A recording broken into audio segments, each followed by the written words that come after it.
Magandang araw mga kaibigan. Bigyan natin ng reaction opinion itong post ng SMNI Integrated News. Pahayag ito ni Congressman Pulong Duterte, update po sa kalagayan ni Tatay Digong sa ICC, The Hague Netherlands. Mabuti lang at nalalaman natin ang kanyang kalagayan sa pamamagitan ng kanyang mga anak.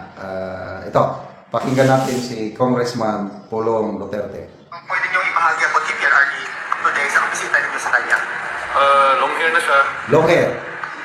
Naligo siya pero wala niya di-apil yan diin. Wala na nakaon. Bisaya. Naligo daw, kailang yung paa hindi isinamang basahin. Malamig ngayon dahil winter pa doon, di ba? Naligo, hindi isinama ang paa, long hair, ano pa? Kay natulog lang siya on morning at pagkabot dito sa paliwanag. Wala nang kahalan. Sir Paolo, marami po mga kababayan natin nagtatanong kasi nag-snow kayo dito sa Netherlands. Kamusta po daw si PRRD sa lamig, sir? Wala man, okay man ang temperature sa sunod pang sigurado ang temperature naman yung mag-inter sa mga kwarto. Kamusta po ang pwede nyo ibahagi ang PRRD today sa bisita ninyo sa kanya? Long hair na siya. Naligo siya pero wala niya di-apil yan diin. Wala na nakaon. Manood ko kay natulog lang siya on morning at pagkabot dito sa paliwanag. Wala nang kahalan. Sir Paolo, marami po mga kababayan natin nagtatanong kasi nag-snow kayo dito sa Netherlands. Kamusta po daw si PRRD sa lamig, sir? Wala man, okay man ang temperature sa sunod pang sigurado ang temperature naman yung mag-inter sa mga Ayan, hindi daw siya nakakain ng tanghalian dahil natulog lang daw. Natulog. Yung isang narinig kong update ni Tatay Digong natin, galing kay Kitty Duterte, ano daw, palagi lang daw siyang kain, tulog at nanonood ng TV.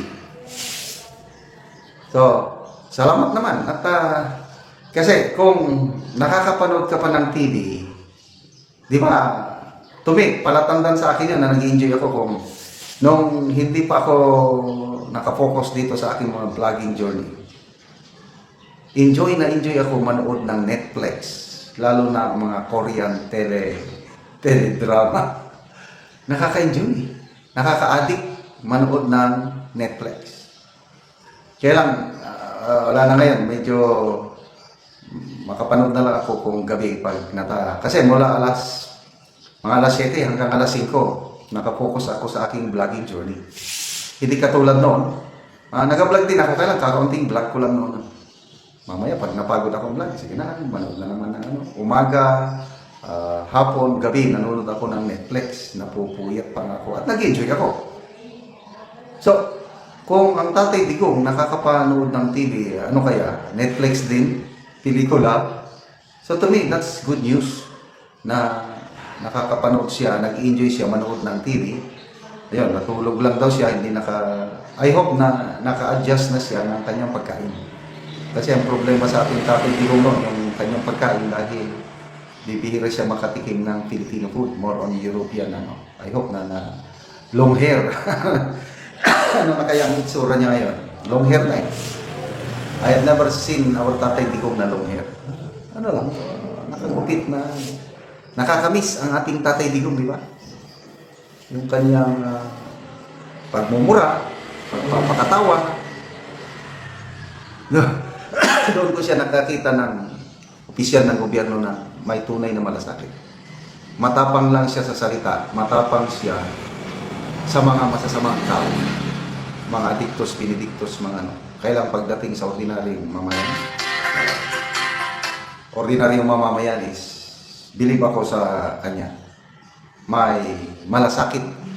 Kaya no wonder ang Davao, ito na ngayon ang Davao dahil sa kanyang leadership at salamat naman at nasusunod ito ng kanyang mga anak. Yung Duterte legacy, ikita mo sa Davao. I hope anytime this year, plano ko ipasyal ang aking mga apo sa Davao. Kakain kami ng mga prutas, lalo na durian. So ipagdasal po natin ang ating Tatay Digong. Nakakatuwa dahil sa mga surveys, tinatalo pa rin niya sina PBBM, tinatalo niya si VP Sara. Marami pa rin ang nagmamahal kay Tatay Digong. Yan ang hindi nila maalis sa tabayan. Sabi nga ni Congressman Pulong at ni Mayor Baste, na ipakulong niyo ang aking tatay, ba't hindi niyo maalis yung katotohanan na maraming nagmamahal sa kanya? Correct. Isa na ako, tayong mga DDS, hindi nila maaalis yung pagmamahal natin kay Tatay Digong dahil sa kanya na natin naramdaman ang tunay na tapang at malasakit. Yung simpleng buhay lang. Kita mo, pagkain niya, pananamit niya, simple. Oh, nagpresidente siya, wala kang makitang mansyon, wala kang makitang magagarang sakyanan. Hindi katulad ngayon, nako, kaliwat kanan ang korupsyon. Tapos, sasabihin pa na magpasalamat daw tayo sa kanila dahil ibinulgar niya ang korupsyon itong ating Pangulo. Siya daw ang whistleblower. Nung whistleblower, siya ang dahilan. Bakit nagkaroon ng korupsyon? Dahil it's either incompetence siya, wala siyang kalam-alam, or, sabi nga ni Congressman Erese, complicit. Kasama siya.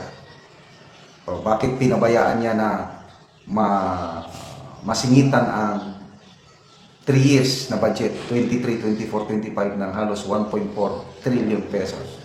Imposibleng hindi alam ng Pangulo yung mga silid.